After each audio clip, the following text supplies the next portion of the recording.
Welcome back, everyone, to another episode of College Hockey Talk. On today's podcast, I'm joined by a very special guest, NESN reporter and host, Meredith Gorman. Thank you so much for coming on the podcast, Meredith. I really appreciate it. This means a lot to me, especially since I'm starting off my early sports media career. So I can't thank you enough for coming on. Of course. Thanks for having me. My first question to you is the pandemic has been going on for a year right now. How has the pandemic affected your job being a TV host and a sports reporter? Yeah, so it definitely affected my job a lot, and it's still affecting my job. Early on in the pandemic, we were all forced to work from home, and we were forced to, build these little studios in our houses. And then, throughout the summer, we started going back into work. I go into the studio about half the time now. And then the other half of the time, I'm still working from my home studio. So things have definitely changed in that regard. And then also, in terms of interviewing players and the access to players, it's definitely different. I mean, you can't go into the locker room and interview players face to face now. So you go on the Zoom meetings and you do everything virtually right now. So there's been a lot of changes, but I think, the media has been able to adapt to the changes and, hope it goes back to relatively normal soon. Yeah, I'm curious to ask you this because I've done all interviews I've ever done are through Zoom. What's the difference? What's the main difference you notice between an in-person interview versus a interview through Zoom? And have you had to adjust your interviewing skills because of the pandemic or because of Zoom? Absolutely. I think like when you're in person with people, you're able to build relationships. There's the familiarity of people seeing you around all the time. You can interview them one-on-one and get, more information from them or just build relationships better. And I think one of the challenges now with everything being done over Zoom is it's just like this, face to face. And there's, at least 10, 20 other media members trying to ask questions too. So sometimes you might only be able to ask one question. So the access has definitely changed, but, we're all doing the best we can considering the circumstances. That's good to hear. And I want to transition and start talking about the beginning of your media career. Where are you from and what inspired you to start pursuing a career in sports media? Yeah, so I grew up in Rochester, New York, and I went to college at Northeastern.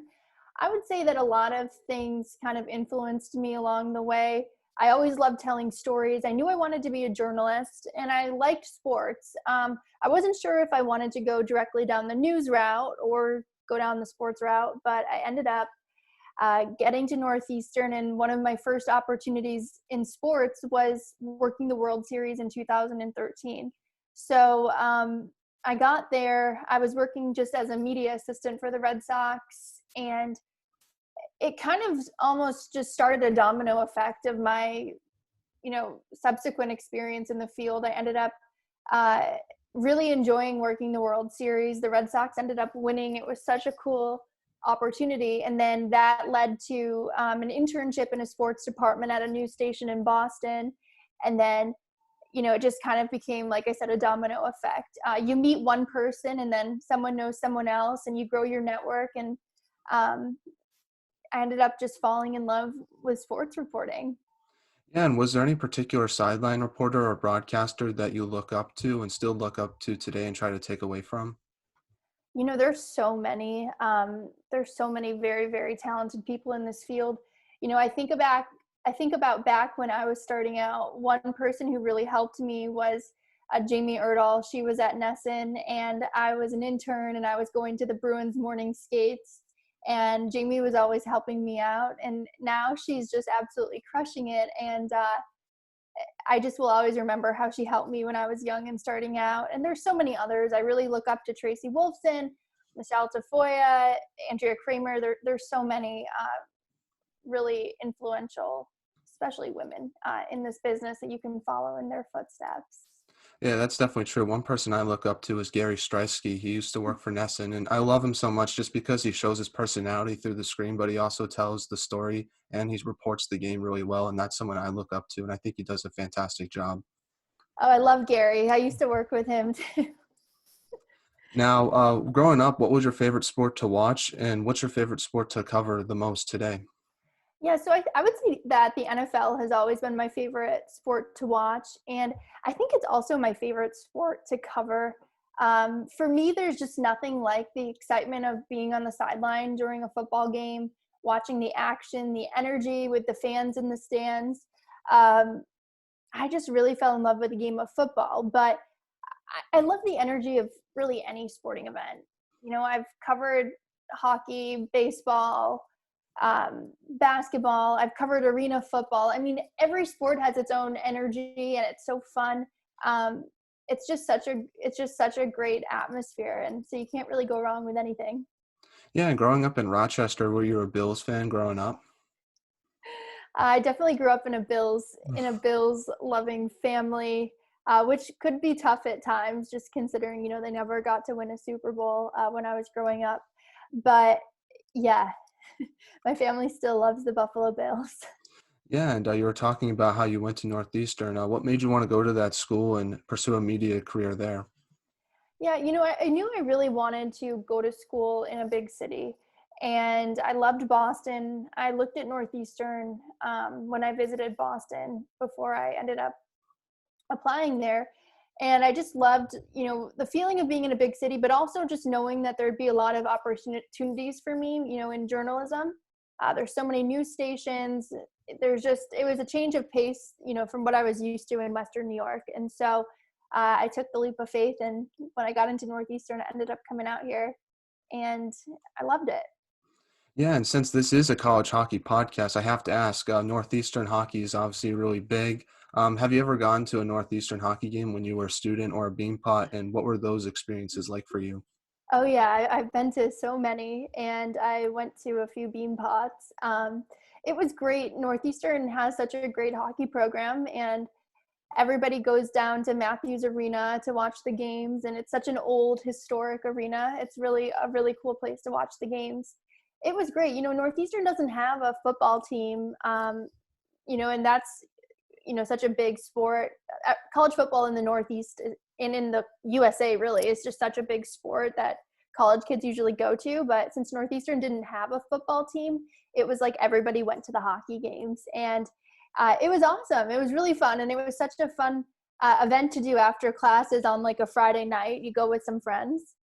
Yeah, definitely. Loved it. What's it like being in the doghouse in that student section, and what's your favorite chant from that student section overall? Oh my goodness. Well, it's been a while since I've been in that student section, so I'm trying to think. They do a Stacy's mom chant, I think, and it's pretty funny. It's complete madness when you're sitting in that section. Um, the fans are diehard, and they bring like cowbells, things to make noise. It's really awesome. That's one thing I miss about college. The school spirit aspect. Oh, definitely, definitely. And who was the big hockey star when you were at Northeastern? Because I saw that you graduated in 2016. Thinking back, was it Adam Gaudette or a player like that? Yeah, I think when I graduated, Adam had just gotten to Northeastern, or he might have been a freshman, or he was joining. When I was there, we had like the big star was like Kevin Waugh, and we had Clay Witt as the goalie. We had Josh Manson. We had I'm trying to think who else. Uh, Torrance Seidemann. It was like the era before Adam Gaudette really got there. Yeah, no, because I was thinking back because I was fortunate enough to see Northeastern win the Hockey East championship 2 years ago. And now since Hmm. you're on NESN, I know NESN covers a lot of the Hockey East games. Is it Hmm. cool being a reporter, seeing your school having so much success in college hockey? It's so awesome. You know, Especially when I was at Northeastern, I remember one year I was at the Beanpot and they ended up losing, and it was so disappointing because everybody gets so heavily invested in how the team does. So seeing them win the Hockey East championship was unreal, and I feel so proud and happy. And uh, it's such a good thing for the athletic department too, because I think this hockey team will be able to continue to get these really high level players in the future and just continue with the program. I know, the women's hockey team right now, I think is ranked number 1 in the country. So even that, it's just such a cool thing to witness. And as an alumni, you can't help but be proud. Yeah, I know. Yesterday they just beat UConn in the semifinals to head to the Hockey East championship. So I'm interested to see what happens in that game. Now, how did Northeastern help prepare you for your career in media?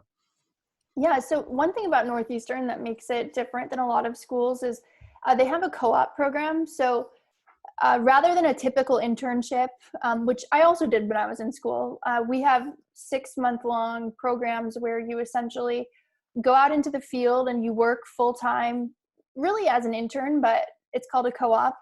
And instead of taking classes, you're just fully immersed in this working experience. And it's really cool.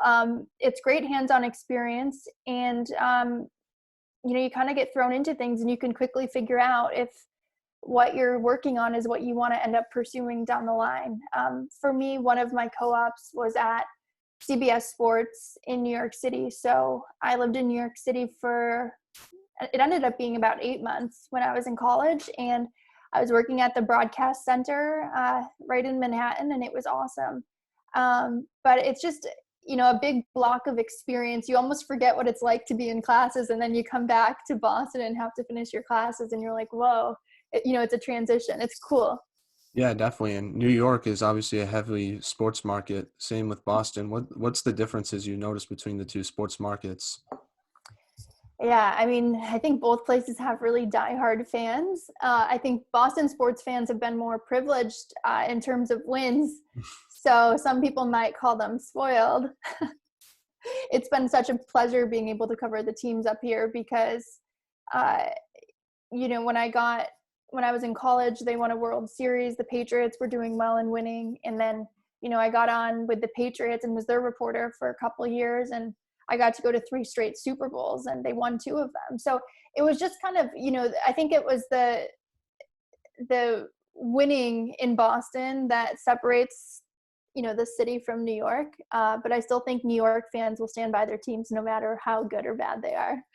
Yeah, what's it like being a media member in Boston? Because being from Boston myself, the sports city is awesome. Everyone's so passionate. Everyone cares so much. Is it awesome being a media member in that sports atmosphere where people care so much and people care about you and your work as well? Yeah, it's really awesome. It's something special, and I feel really lucky to have really spent my entire media career since I graduated college in Boston. The fans are awesome.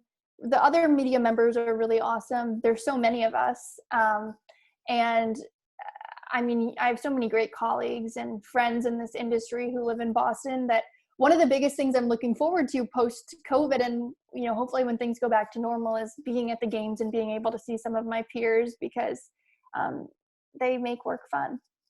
Yeah, definitely. And before you worked for NESN, you worked for the Boston Herald. What's the process for finding a story to talk about on a newspaper, and how did you go about reporting with that newspaper? Yeah, so I had an interesting path.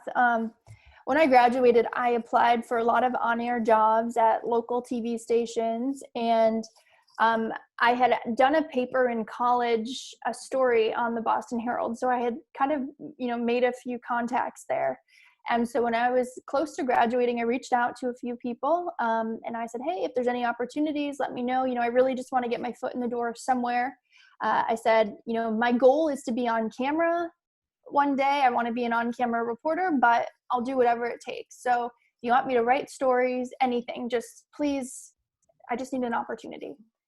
So long story short, the editor-in-chief at the Boston Herald gave me a chance. He had me come in, and the job he offered me was writing obituaries. So I was an editorial assistant. I was writing obituaries, but he promised me that I could go on camera and start creating videos for the Herald when I was done with my normal work. So that's what I ended up doing. And, it was sort of lucky timing. I would say a few months into that job, a reporter ended up leaving. And, uh, they interviewed me for her job, and I ended up moving into that position. And I got to cover all the Boston sports teams as a multimedia reporter. So I was writing, but I was also shooting video and going on camera as a one-man band. And it was a great opportunity, and it was all about just getting creative. That job wasn't a sports job when I took it. It was a news reporter job. And I pitched, sports ideas to my bosses. And I said, I really want to cover the sports teams here, but I'm happy to cover news too. And it was just being proactive. And I think with any job, if you're proactive and you pitch ideas, you'll get those opportunities. I mean, people love to see folks taking initiative. So I got lucky with timing, but it was also just, someone really giving me a great opportunity and then making the most of it. Yeah, what was the coolest story you ever got to report on when you were with the Herald? Oh man, there was a lot. I would say that, two of the coolest things that I got to do were I was down in Houston when the Patriots came back from that crazy deficit to win the Super Bowl against the Falcons. I was down there by myself as a one-man band for 10 days. So that was really cool and a crazy opportunity. And then I also got to go to the White House with the Patriots when they went for their visit with the president after. And getting to go to the White House was really just so unbelievable. Yeah, what's it like going to the White House now? Because I know the security is pretty intense when you go there, because my parents were telling me how the security has changed so much since they went to the White House as kids. Yeah, this was like, man, almost 5 years ago at this point. So this was back in 2017, I would say. But it was definitely a lot of security, but it was beautiful. The grass was super green. There's a lot of media staging on the side of the grass in front of the White House. But it was cool going into the press briefing room, going into the back lawn of the White House. It was cool. I mean, I kind of looked at it as a once in a lifetime experience. So I tried to soak it all in as I was covering, the whole ceremony. Now, doing research on yourself, I saw an interview where you said you try to find the human side of sports figures when you're covering them. What do you mean by that statement, and how do you try to go about doing that when you cover different athletes in the city?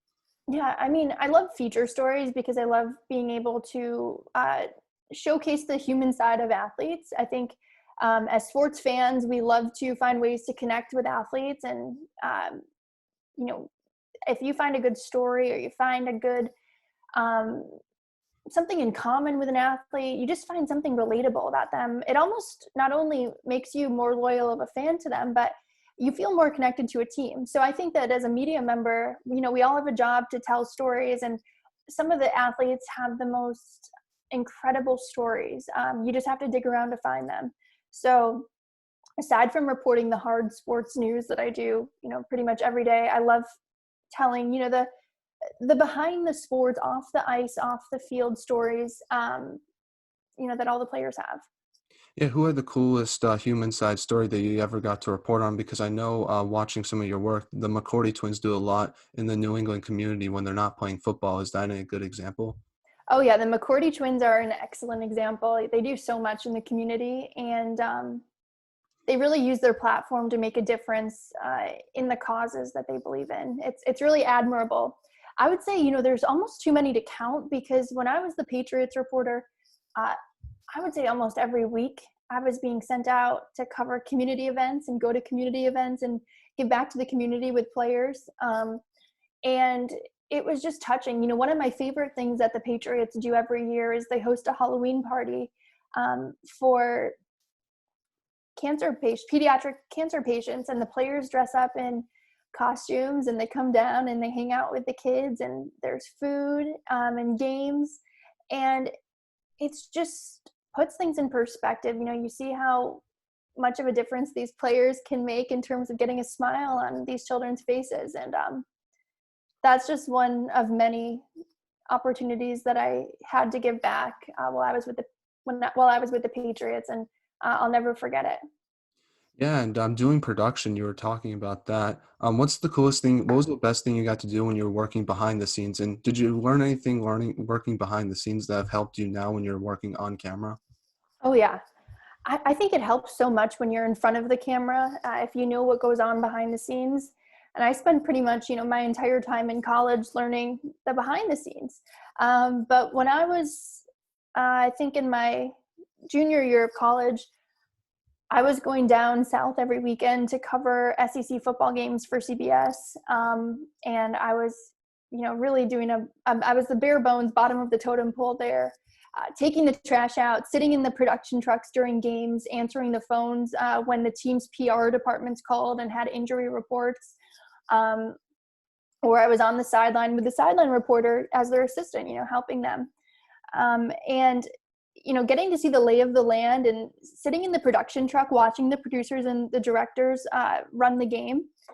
it was really cool to see how everything works. And now, I've sideline reported games before. And so when you're out at a remote production like that, as a sideline reporter, it's interesting because you know exactly what's going on in the production truck or in the control room.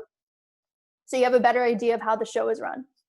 Yeah, definitely. And I want to talk a little bit more about your time with CBS. You covered a variety of basketball and football events. What was your time like at CBS? And talk about some of the Final Fours you got to cover and some of the college football events you got to cover as well. Yeah, CBS was awesome. It feels like such a long time ago. Time goes by so quickly, but so slowly. Getting to cover SEC football games and going down south was such a tremendous experience because growing up north, I never really got to grow up immersed in the whole college football scene. So when you go down to those SEC towns and get to see the tailgates before the games and how much pageantry and preparation and just fun people have at these games, it's crazy. It was unlike anything I'd ever seen before, and I still think it's very different than going to an NFL game. So that was really cool. And then right after I was done with the SEC football season, I ended up moving to New York City to work for my co-op. And there I did a lot of behind the scenes production stuff. And one of the things I got to do was go to the Final Four in Indianapolis.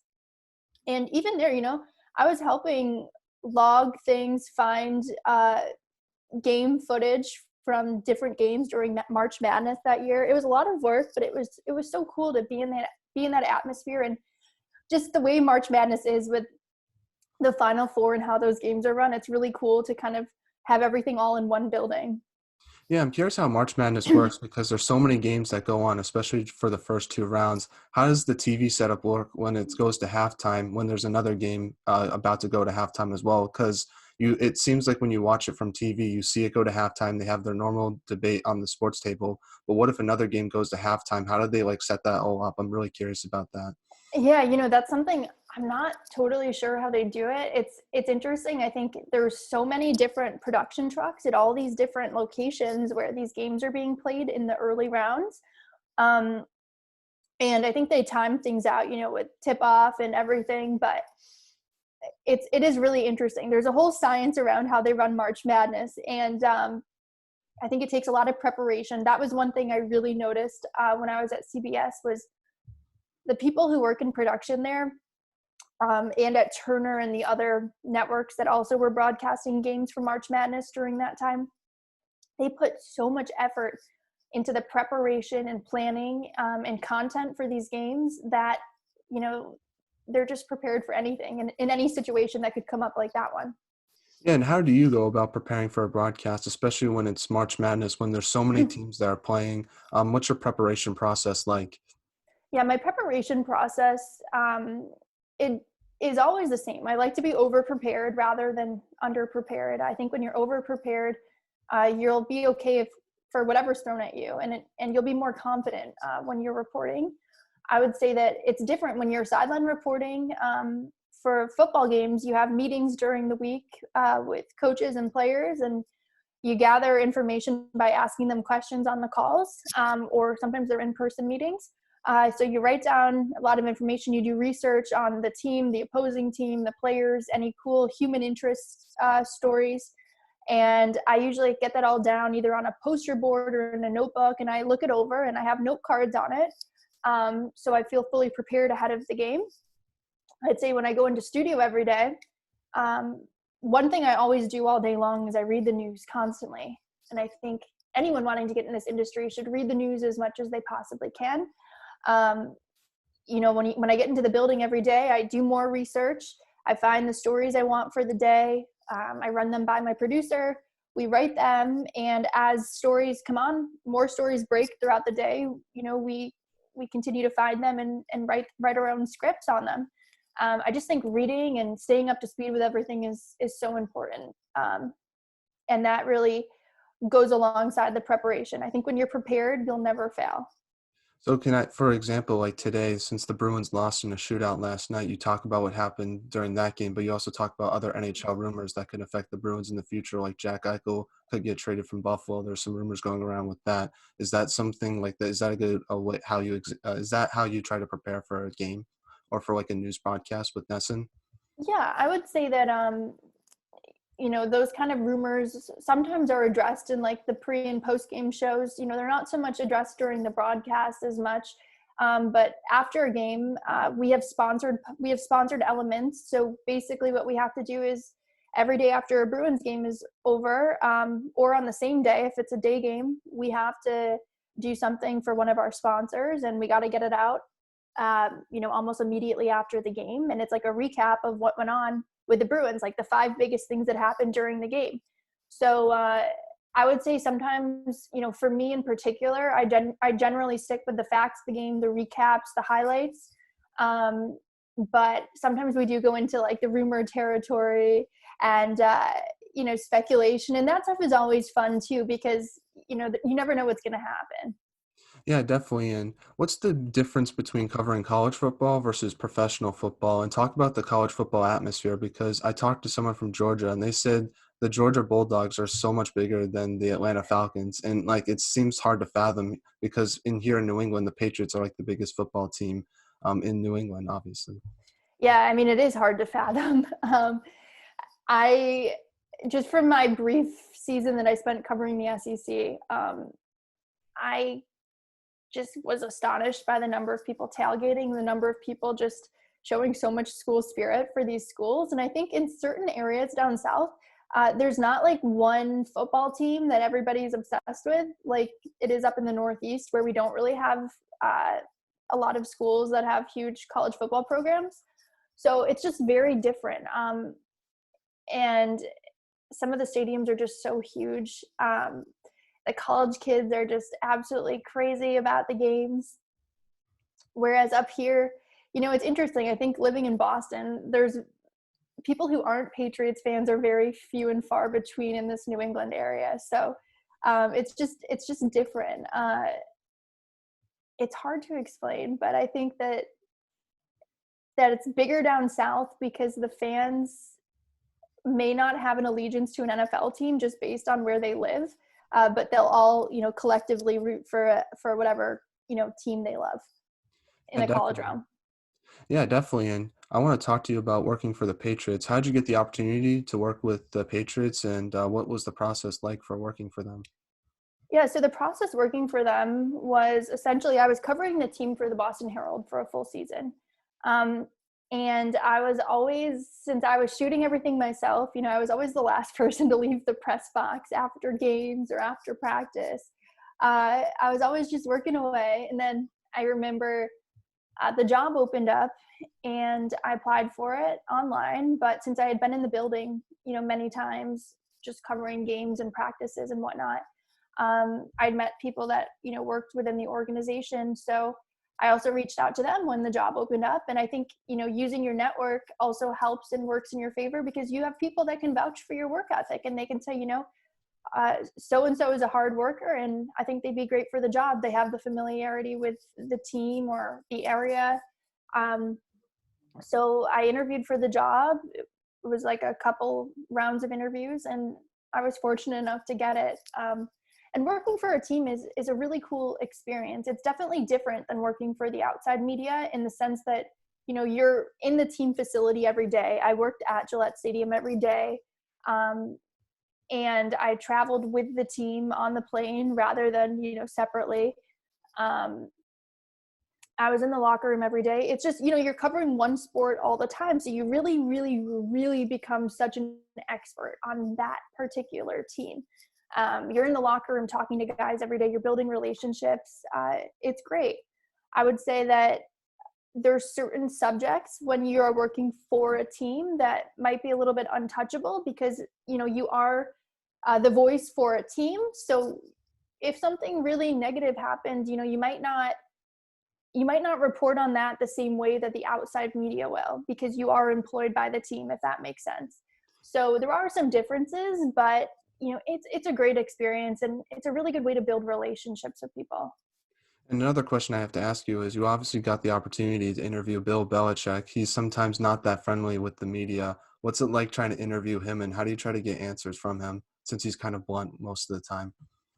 I think you just got to do it because I think that as much as Bill Belichick comes off as someone who's scary and doesn't want to answer questions, I think he does respect when people ask him good questions. So it's part of a job as a reporter and a journalist to raise your hand, and you can't be afraid to ask those questions. So it's so funny because this isn't the first time I've been asked this. Everybody wants to know what he's like. And I'm like, I know he puts on a tough face when he's speaking to the media, but, the players and everybody who knows him, they all really like him. And everybody, acknowledges that he's such a good guy. I think he's just strictly business. And, you know, answering questions to the media in his mind maybe just doesn't help them win football games. So he wants to get it rolling, answer the questions as quickly as he can and then get back to preparing for the game. But, he's a really good guy. I know I love watching Bill Belichick interviews, and I think he's such a fantastic coach because he always knows what's going to happen when no one else knows what's going to happen. I think a good example of that is in Super Bowl 49. And I think he kind of recognized that the Seahawks might throw the ball, so he threw out Malcolm Butler. And I think that good game awareness separates him from other coaches in the NFL. I know. I truly think that Bill Belichick is one of the greatest, if not the greatest, NFL coach ever. And I feel really fortunate to have been around the team at the same time that both he and Tom Brady were there. It was really cool to be able to witness history and kind of have a front row seat to it. Now, have you had the opportunity to interview Tom Brady and talk to him off camera? And what's he like? Not because everyone knows how good of a football player he is, but I think some people don't know what he's like off the field. Yeah, I would say that, the very general consensus on Tom Brady from pretty much anybody who has been able to cover him is that he's a very humble, nice guy. And the players in the locker room, the media members, everybody will tell you that he's just a really, really good guy. And he gives everybody the time of day. And he's exactly what he seems like, just a really humble, good guy who's very competitive and wants to win. But he really takes the time to get to know his teammates, from what I've been told. Has it been different covering Tom Brady versus Cam Newton this past season?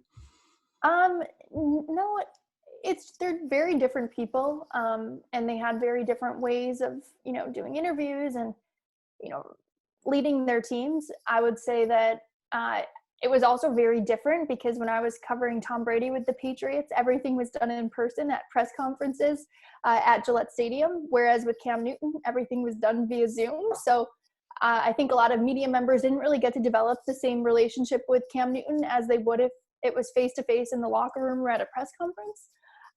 But both of them are, such a pleasure to cover. And one thing about Cam Newton, we might not have been able to interact with him in the locker room this year, but he really had such great answers and insightful answers to questions that the media asked him. It was really great to have the chance to cover him, and we'll see if, we'll continue to have that next year. I don't know if he'll be back. Yeah, no. And when you interview a player, how do you research on them and what questions do you figure out to ask them? Because when you're in a press conference, you only have like one or two questions to ask. So how do you figure out which questions you're going to ask and how do you do the research on the player? Yeah, I think it usually comes down to preparation. In the NFL in particular, you know what game is coming up. You receive a little packet with materials on the upcoming matchup before the game, like usually on very early in the week, so you can prepare. So what I try to do in the beginning of every week is I'll pick out a couple storylines, some very broad storylines that are kind of obvious that everyone's going to be covering, and then some that are off the beaten path. And so if I'm not able to ask, my number one question during a press conference, someone else may have gotten to it before me, then I have other questions that I can ask. And those questions can either lead to a really big, broad story, or they can lead to a cool, off the beaten path sidebar piece.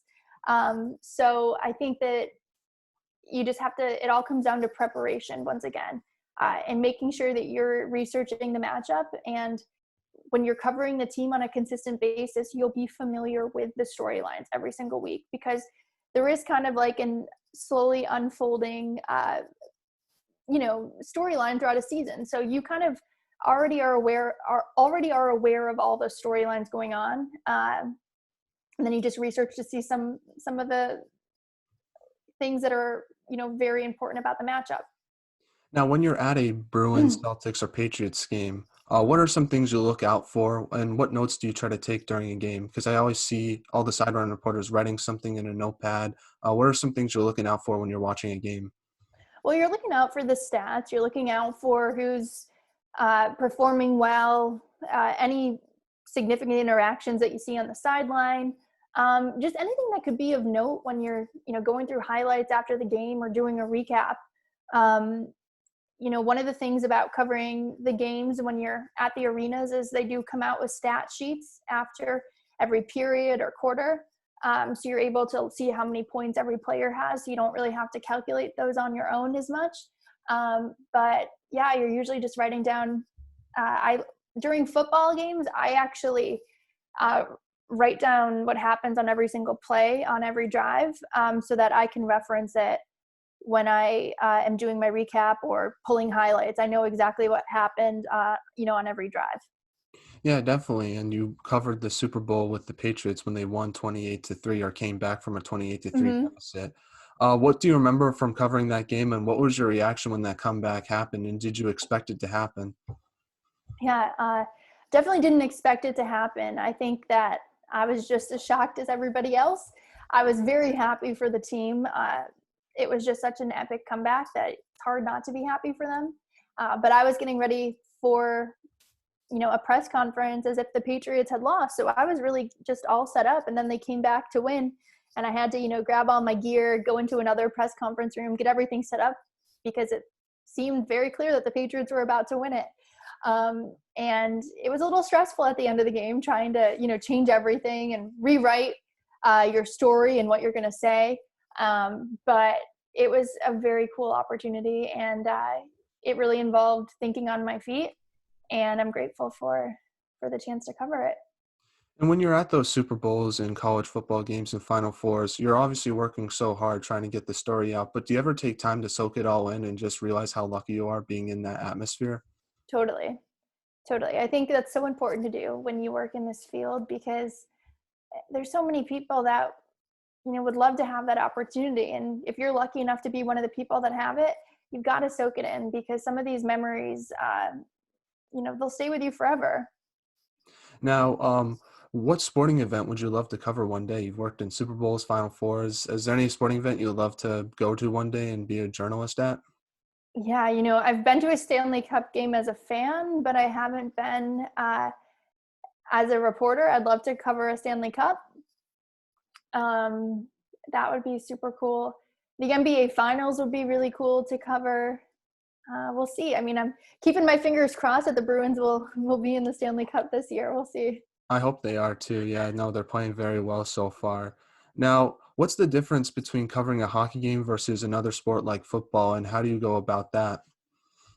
Um, I just think the nature of the game's a little different. With hockey, the lines change and things like that leading into a game, but um, you kind of have a feel for how they've been playing, the momentum that they have heading into a game, where they sit in terms of the standings in the league. So I would say with football, the one thing that's different is really every single week, more so than any sport, in my opinion, it could be anybody's game. A team could be undefeated, and a team that's like 1 in 10 can come in and just completely, break their undefeated streak. I think with football, it really is that phrase, any given Sunday, anything can happen. So that's just one of the exciting things about, covering football. It's just a little less, it's completely unpredictable for the most part. Now, have you had the opportunity to go to any of the stadiums recently without fans? I have not actually. I have heard what it's like, and I've heard that you can hear the fan noise being pumped in if you're a fan in the stadium. But I haven't. I've only been able to watch it on TV, just like most people. Yeah, I know. And when you're working for NESN, you've said that it's a bit different now since you're working from home half the time. But when you're in the studio, is there any difference, or is it kind of the similar, or is there any adjustment you had to make because of the pandemic, or is like any social distancing Mhm. regulations you have to follow being in the studio?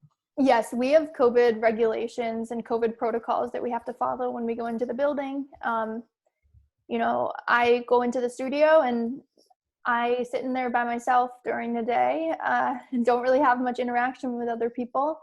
NESN has been great about making sure that everybody is safe when they're in the building during COVID.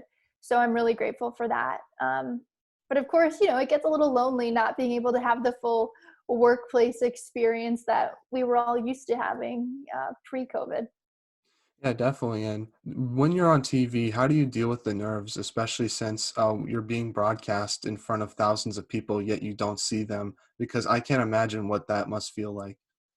I think the more that you do it, the easier it gets. But I'd be lying if I said I didn't get butterflies sometimes. I think it's all about how you mentally handle it and your mental outlook on things. I just try to pretend it's just me talking to the camera. There's no one else that's going to see it, and that works for me. But I do think that the more that you do it, the more you get used to it, and the less pressure that you put on yourself.